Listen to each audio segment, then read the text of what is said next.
All right, welcome back. If you were watching the TCA earlier, we promised that we were going to show you a little bit about what's going on here in Koetter Woodworking. We also discussed that sometimes we need to offer manufacturing solutions, and that's exactly what we're going to show off now. We are high above the manufacturing solution here at Koetter Woodworking, and Jerry is going to be gracious enough to show us around and tell us about what's happening. All right, thank you, Andy. Well, welcome to Koetter Woodworking. We are going to take a little tour as to how the material will digest through the plant. Once the lumber has been kiln dried, and through this particular operation, we run primarily 4 and 5/4 poplar, 2 and better, kind of everything that the log would give you. And the unique thing about what Weinings help us do is to dissect that without having to double and triple handle this material. So come on, I'll show you what we're doing. So we'll take you first of all, as the lumber comes out of the kilns, it is staged. Of course, the lumber's still on sticks, and we normally carry about 2 to 3 weeks worth of supply at any given time, dried, ready to go.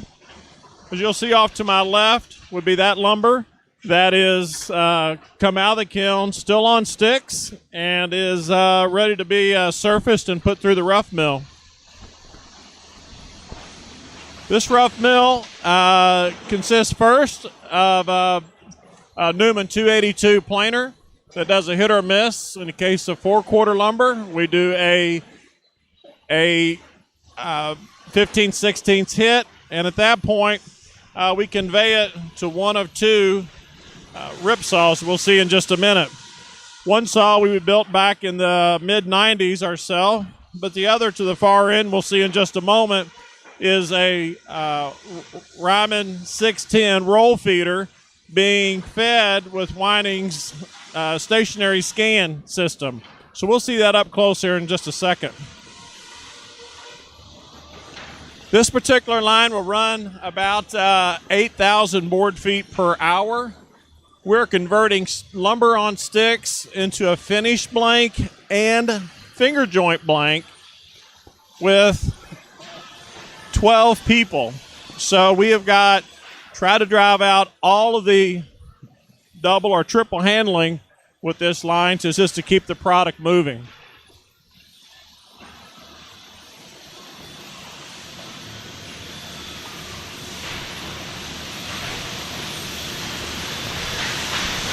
There's many components pulled from this 2 and better lumber. As you can see, we have random grades. You'll see clear boards. You'll see boards with knots from right around the pith. That's okay.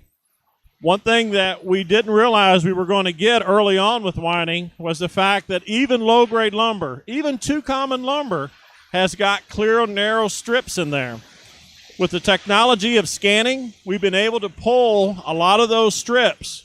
Well, one thing that's changed our mode of operation is we ended up having to handle 2 common poplar and certainly 1 common poplar in the same manner as we would the upper grade, meaning that as it comes in green, we like to take care of it, putting it right into the kiln, keeping the stain at bay. You'll see this poplar, even the low grade, has very little to no sticker shadow, and the idea is to try to find those clear, narrow strips for the architectural millwork business.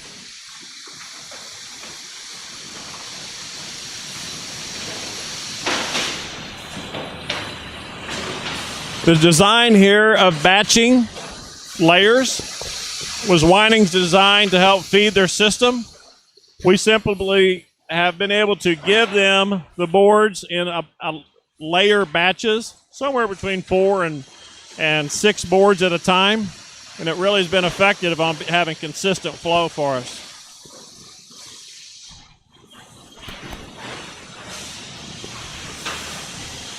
Just ahead of us, we're coming into the Easy Scan. The difference in this scanner compared to most is that it lets the board rest. This board physically stops. It doesn't pass through. And as you can see, we have a board that is put into virtually a camera box, one at a time. And the cameras fly over and under that board. This gives you a much more vivid and clear image of that board without the board shaking and having some level of disturbance as it would pass through normally. It passing under a camera, we're simply passing the camera under and over the board. This particular line runs 18 12-foot boards a minute. The scanner feeds a Ryman 610 roll feed system, and we've been extremely pleased with the design of this. Koetter and Weinig worked together in 2015 at Ligna to come up with this design, and we've been very, very pleased with it. In fact, we have another line exactly like this, but just a bit slower to handle thicker stock and harder, more dense species. So we'll come on over and watch how the material gets chopped once it's been ripped.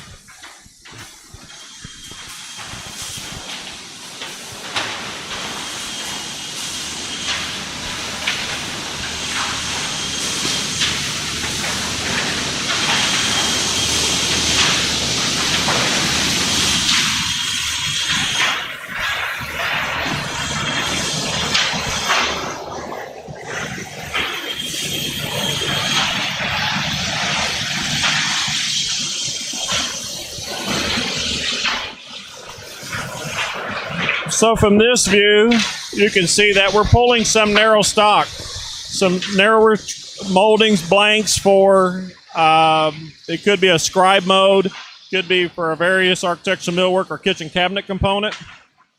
The pieces that goes through the scanner and through the Quantum 450s, we found really needs to be at least 1.25 inches in width, about 15/16, for that piece to, I would call, behave properly. In front of us to my left, you'll see the waste, the end chops, edgings, goes into a grinder. At that point, we grind and reduce to where we can take it out to be burned for our heat of the buildings and the kilns, and are sold out to the open market.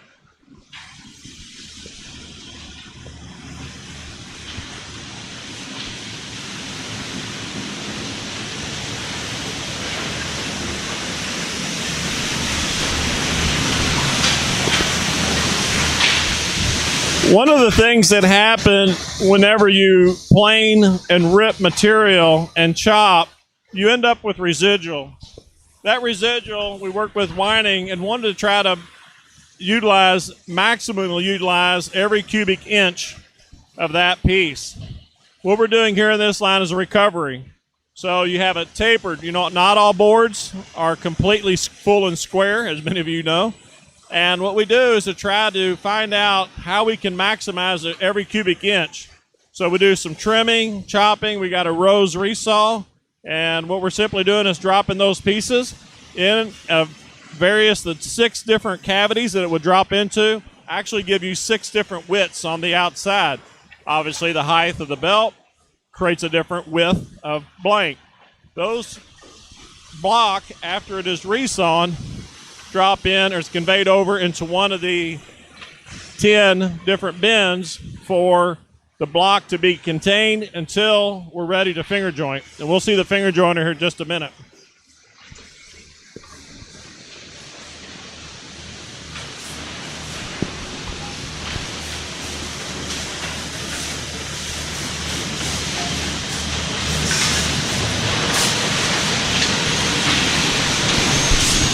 From this vantage point, we have a very good view of the scanner. So at this point, we're actually passing the blank through the scanners at a rate of several hundred feet a minute, and they individually are identified all 4 sides based on that given blank's criteria, whether it be color, width, grain deviation, whatever those characteristics are. It will feed the material to one of 3 Quantum 450s. Not only is the scanner identifying the given attributes that we want for that given output of blank or block, it is balance loading each one of the Quantum 450s. So these saws can stay at their capacity with not being overloaded, but simply keeping the line, all the material being consumed from what's being produced from the rip saws. Weinig had worked with us early on because we didn't know if our balance was going to need to be 2 or 3. And as that turns out, based on the grade of material that we're putting in, 3 was the answer. And we had just in the last 2 years have put our 3rd in to create that balance of ripping and chopping. So we'll go over to the block containment area and look at it. And then over into the finger joiner where we have one of the Graycons, the HS 240.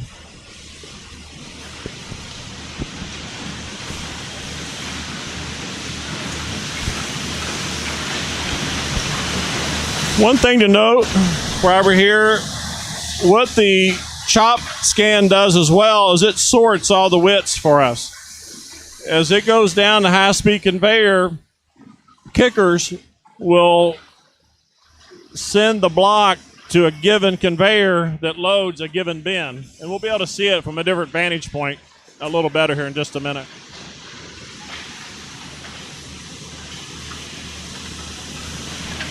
Below us is, you can see the bins, the doors open where the block is flowing out. It's a walking floor system with a conveyance that hop feeds to break down the big wall of block. The material conveys into a horseshoe conveyance, and then this is a system my brother Rick had developed back in '98, but it's a waterfall system, and each conveyor runs a little faster than the one in front, and it simply pulls the wad of block apart where the operator has a single level of material coming to them.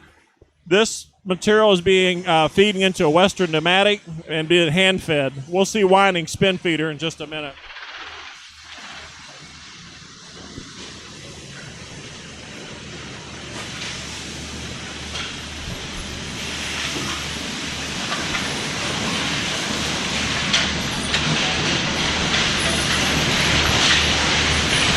From this position, you can see the block is being sorted. This particular bay has a 5 7/16 block. And what we simply do is fill the bin from one end to the other. As the photo eyes are closed with the block making its own given pile, the arms swing shut and balance loads each one of the bins.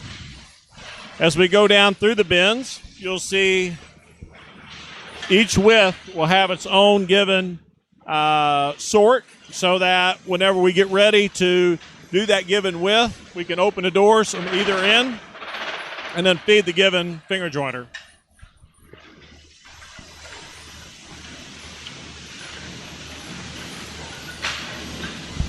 Here we'll see a bin that is being just been opened. This is feeding the HS 240, the Graycon's high-speed finger joiner, and hopefully we'll see it run over here in just a minute.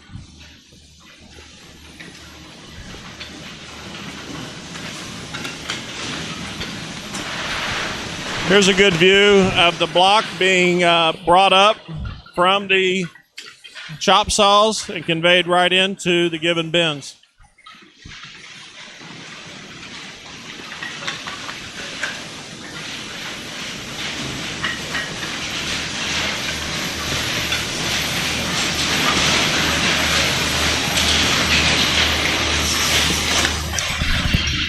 We'll go over and look at the HS 240 running.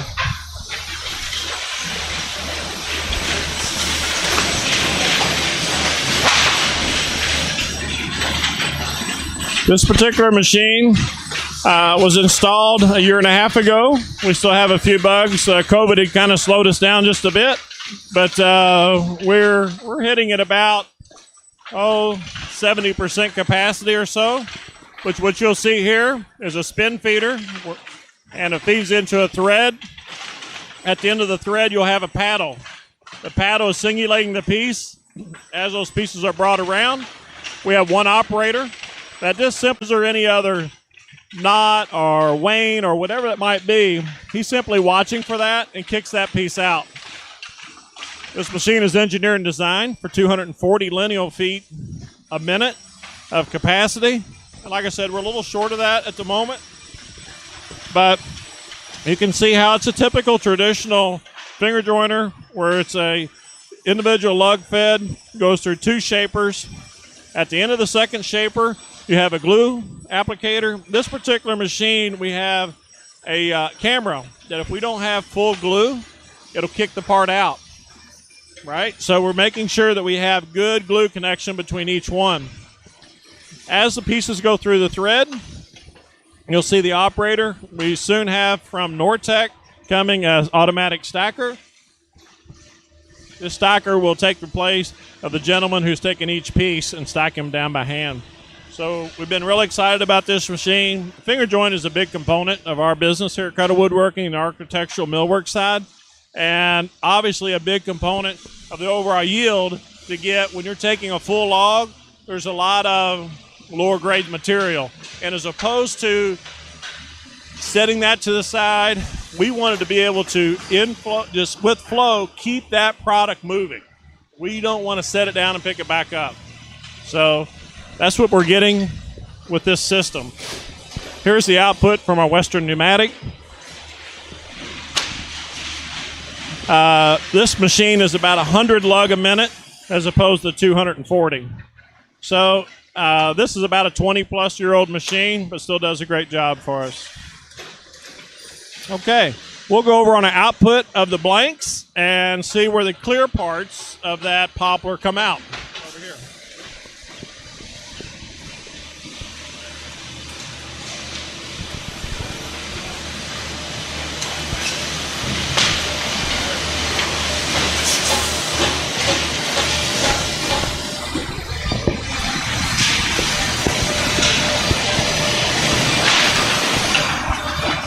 Just to give you an idea of where technology has came from, this is a traditional way to feed. A finger joiner is by hand, or they may have a corner route, but about 100 lug, 110 lugs a minute is a pretty standard system, and it's done a great job for us for years. But the idea of just getting more production with less people, of course, that's everybody's goal.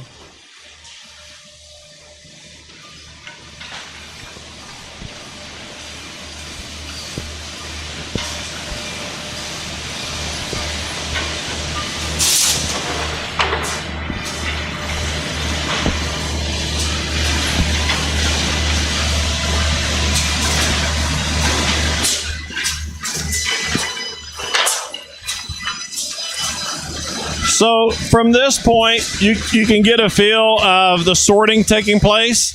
You'll have the shorter material being kicked out to go down to given conveyors, and then the wider, longer material will come out onto a drag chain.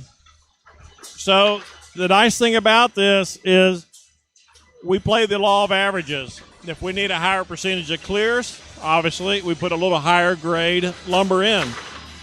A higher percentage of finger joint, but a higher percentage of 1 and 2 common in. So the idea behind this is we try to balance load our finger joint blank and clear blanks. So what we're doing is we maintain with our master scheduler and his team, we try to maintain a level of blanks that historically have been big movers in a given profiles or given product lines. So we'll go down and show you a little bit of the inventory on it. Actually, while we're here, we'll take a peek. I want to jump out of the rough mill for a minute, but we're here at Weinig's S90. This is a system. It's an AccuChop system, and they're simply taking a finished product. They're marking the finished defect, and what it does is the scanner will fly back, look for the marked defect, and chop this material plus or minus 5/1000ths of an inch. So this is a nice machine that has filled a void from standard chopping and to get really good yield out of it. So sorry to squirrel off on that, but we were right here, so I thought I'd throw it in.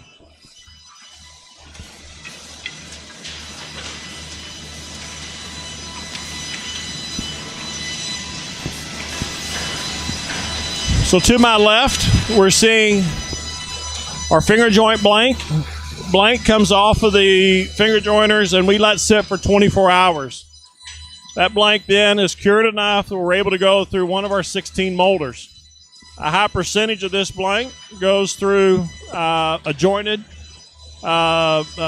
the 2400, and just does a superior job for us. And we'll see some of our 5S efforts that my brother Randy and his team has been working on, along with some getting documented some of this knowledge on how to set machines up to where we can really be prepared for the next generation of motor operators. But what we have, to stay on the blanks for a minute, our deal is to try to maximize a balance between maximizing what's in the board, what the board has to give us, and obviously what the customer wants. So to do that, we have to carry a pretty substantial blank inventory. And ahead to my right is where we do that. On an average, we carry about 12 million board feet of product. That's blended between rough lumber, blanks, both clears, finger joint, and finished product. Now, I said earlier, about 60% of our product comes from poplar. But we handle the whole variety of species that's indigenous to this area and outside, meaning your red oak, white oaks, hickory, maple, cherry, ash. We bring alder in from the west coast, and then some sapele from down south. So we handle a wide variety of these species, and we'll show you what we do with them on profiling over here.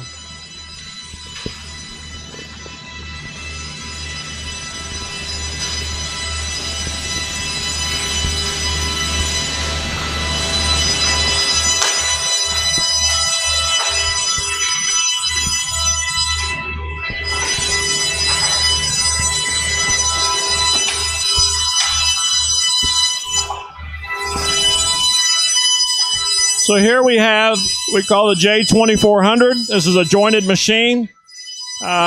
This machine will run up to 300 feet a minute. We're running a little bit slower at the moment. We got some baseboard, and it depends on the finish we're trying to get. We may have to run a little slower, depending on the goals for that particular customer.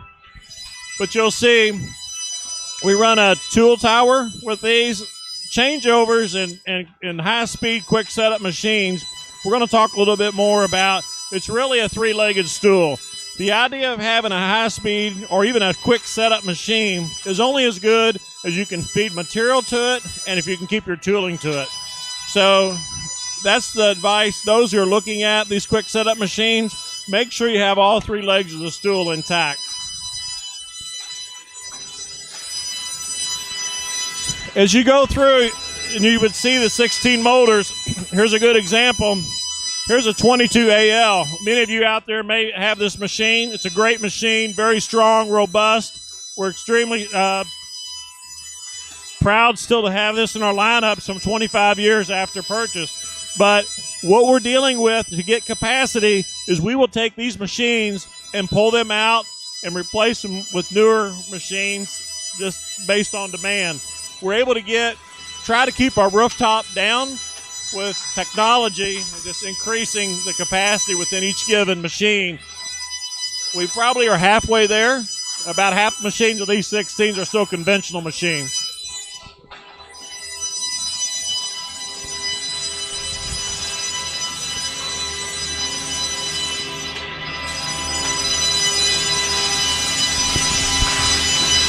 I'll point out a couple things while we're here.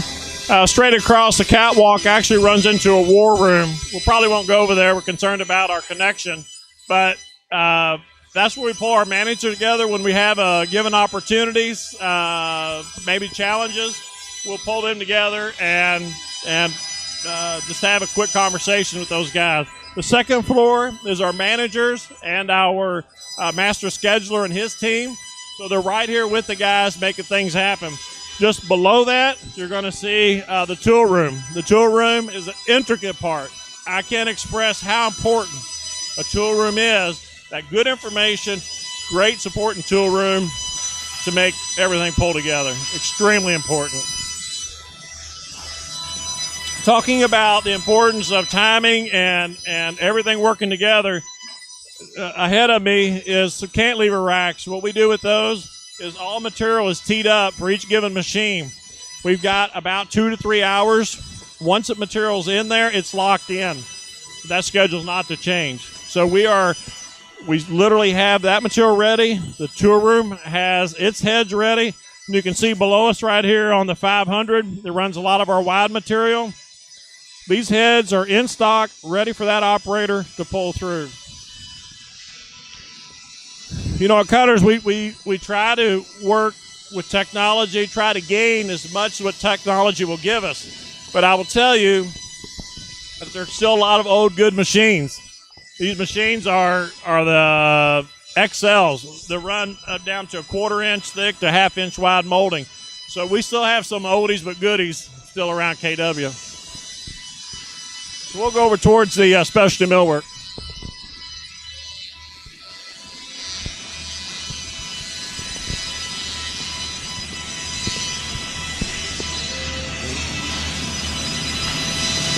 Right there's an example of what I was talking about, the old XLs. No computers, no nothing, belt drive, but still a good little molder to do little scribe molding.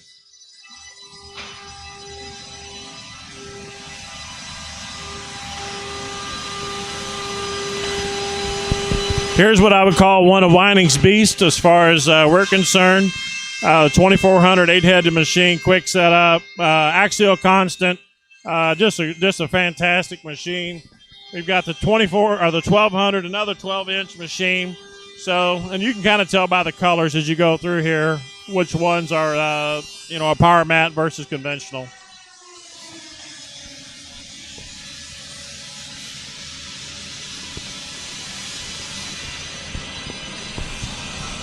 So what we have in front of me here is our specialty millwork. Koetter not only runs a lot of moldings, make doors, but we'll do a lot of specialty millwork, a lot of bent wood, arch top material, just about anything. We've actually done up to a 30-inch molding that is pieced out, ready to one piece to install into the home. So there's a lot of specialty things we have to do when dealing with that $800,000 and up home. We simply have to cater to a lot of those custom things that the builders need to have. Okay.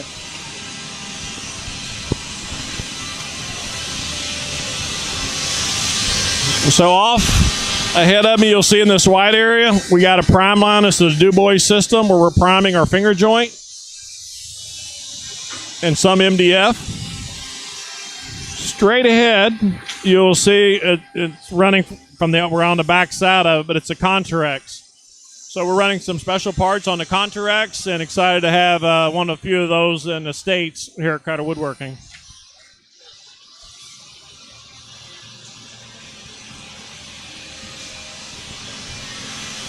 And yes, things do break down. Brandon, if you're watching, I hate to say, well, no, that's a time saver. So I guess that's okay. That's a broke down time saver, not a Weinig product.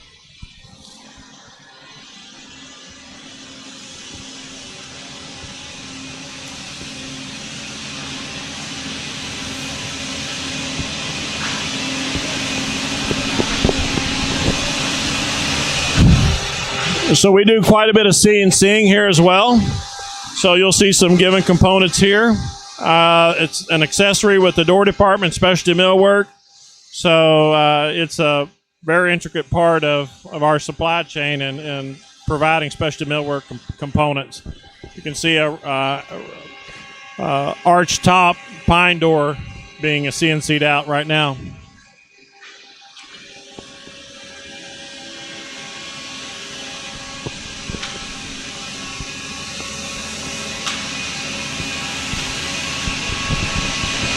We're now entering into our specialty specialty door department.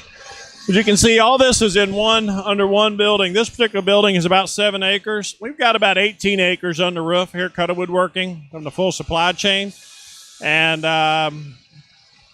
it just makes it much easier to get things done. When we literally have to take sometimes a custom product to market in hours, having things in close proximity and being able to pull through quickly is extremely important.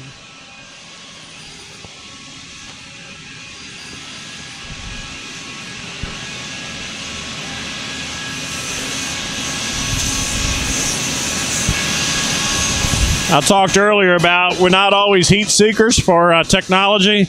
Here you'll see a double intender that's probably one of our next in line that puts a 3-degree bevel on the boards. That machine is a 1954, but it does a great job for us, and I'll miss her when she's gone.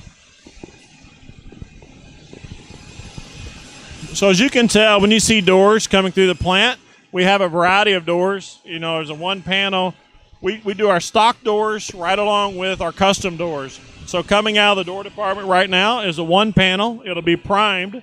And this one panel door is probably finishing up a house. And here comes a 4-panel door followed up by another 1 or 2 panel door. So we do a FIFO system. So whether it's stock or custom, we pull them through all the same, so they have the same lead time. We feel like we have one of the shortest custom door lead times in the market. Depending on that door, it's between a 2 and 3 week lead time, and it's proven to kind of set us apart in the architectural millwork side of things. We'll see a few more custom doors here.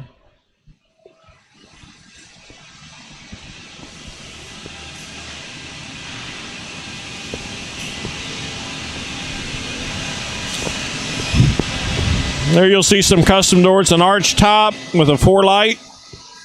So pretty much anything the architect and homeowner can wish and design, we'll make it.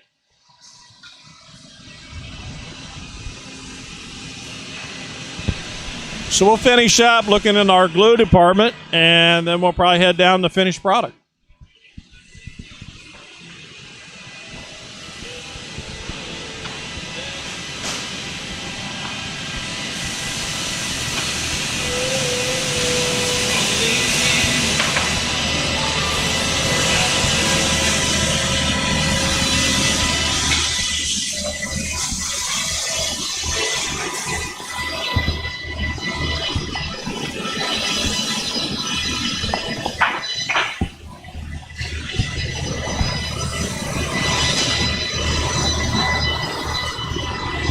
So we do quite a bit of gluing as well, edge gluing, face gluing for given panels, skirt boards, kitchen cabinet panels, various tabletops. So with the ability of having so many different species, thicknesses, and grades, we're able to cater to a lot of different sectors of the industry.